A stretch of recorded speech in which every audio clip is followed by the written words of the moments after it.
41% of 401k participants think they pay no fees at all within their plan. That's from a GAO study from 2021. And it's a rational conclusion. The documents we get around our 401k, usually the quarterly statement, it's something that we look at if we see it. A lot of times those are electronically delivered these days, and so we don't even get those paper ones anymore. And so if it doesn't hit our radar in the email box, amongst all the other spam that we're getting, we probably don't even open it up. But if we do open it up, what do we take a look at? Normally it's the account balance and the rate of return. Is our money growing? How much has it grown to be? Is it doing well? Those are the things we pay attention to. Oftentimes we're missing that line item that says fees or expenses.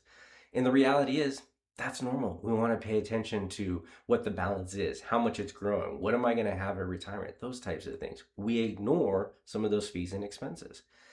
And on top of that, some of those fees and expenses are kind of coded in ways that we may not even understand.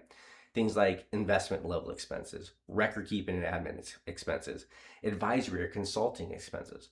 All of those things may be getting charged to your 401k balance, and you may not even realize it. And that doesn't mean that it's not appropriate or that's not suitable. It just means you probably haven't looked at what those fees are, what you're paying for in your 401k, and so you don't know what to expect you should be getting from those fees. The reality is when it comes to record keeping, the administrative side of it, they're designed there to keep everything compliant, to keep everything operating smoothly. The record keeper is not there to advise you. Now, there may be someone there on your plan to advise you, and that's where that advisory or consulting fee that you're being charged comes in. That's usually getting paid to a financial advisor like me, who's there to answer questions you may have about, am I taking too much risk? Am I not taking enough risk? Am I properly diversified? Am I not properly diversified? What could I be doing differently within this plan to have better outcomes? Not necessarily higher balances, but better outcomes. And the reality is, if you didn't know you were paying for that service, you may not even know to reach out to that person. And that's part of the problem with these statements. Again, we're focusing on the rate of return and the balance, not what we're actually paying for and whether we're getting what we're paying for.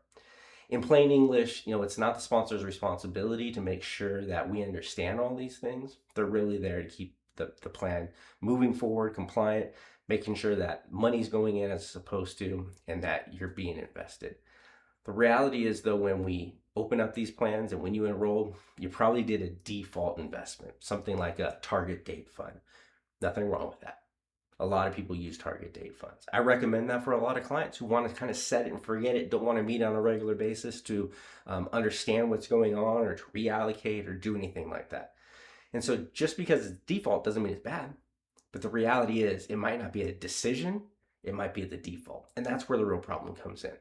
Having a decision where you actually have education, information in order to make that decision is much more powerful and should lead to better outcomes than just going with the default. And so you might want to ask, what am I getting in my 401k that I'm paying for? And what am I missing that I'm paying for? Because the reality is, if you don't understand what those fees are, you may not know what you're missing out on. Here's what I would tell you.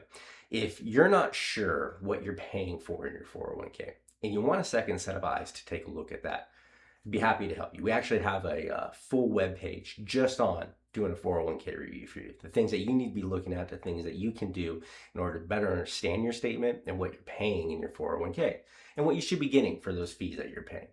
So if you've got questions, if you want some help going through your 401k and reviewing what you're paying for and what you're supposed to be getting and what those overall fees are, we'd be happy to help. There's a link below and you can use that link to schedule some time with us or just to take a look at some additional information to better educate yourself.